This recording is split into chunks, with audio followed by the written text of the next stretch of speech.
Very few qualities are overlooked when discussing Ocarina of Time. It is often cited as the greatest video game ever, and for good reason. One aspect about the game that many dismiss, however, is the underlying mature tones found within the game. This is because its sequel, The Legend of Zelda Majora's Mask, is more complex and thorough in its exploration of these themes. Does this mean Ocarina of Time has no features that would deem it a dark game? Absolutely not. Ocarina of Time definitely has its moments, and I'm here to bring them to light.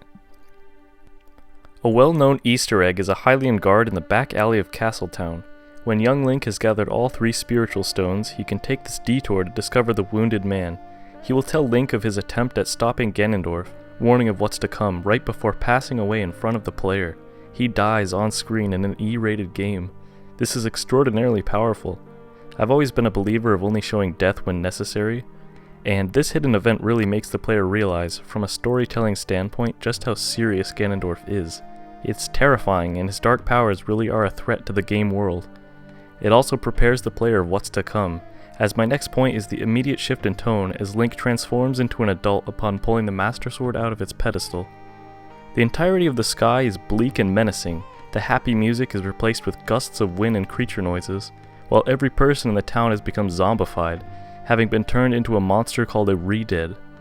This is all horrific to experience for the first time, especially as a child. I remember that while certain parts of Majora's Mask scared me, this just about traumatized me. I remember crying to my mother explaining that I had played a video game where everyone turned into a zombie. She said, "What'd I tell you about playing these types of games?" My response was, "It's just Zelda!"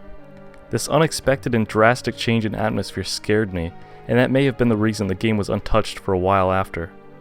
The Shadow Dungeon, located at the top of Kakariko Village, reveals that here is gathered Hyrule's bloody history of greed and hatred. The implications of what exactly happened in this place is entirely unnerving, and the fact that it is so heavily implied is very impressive for a family-oriented game as popular as this.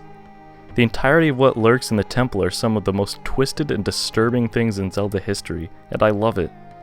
While toned down a bit in the 3DS version, a part in the bottom of the well in the original was clearly a place once used for torture, with what is presumed to be bloodstains splattered around the room.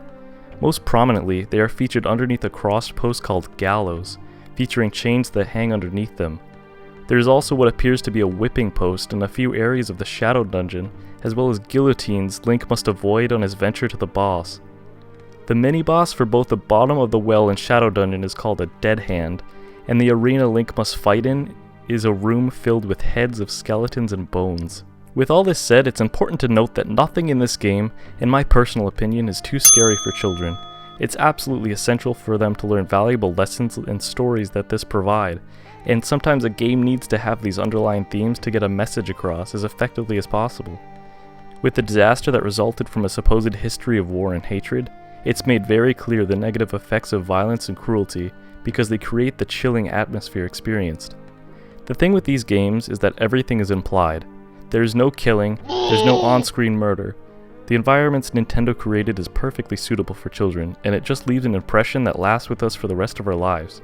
If everything was toned down to the point where adults were not able to instill important themes into their games, children would not grow up with a good sense of morals that the world desperately needs. Ocarina of Time is a game with these universally acceptable messages that need to be spread, and thankfully have in the many years since its release and ports that follow.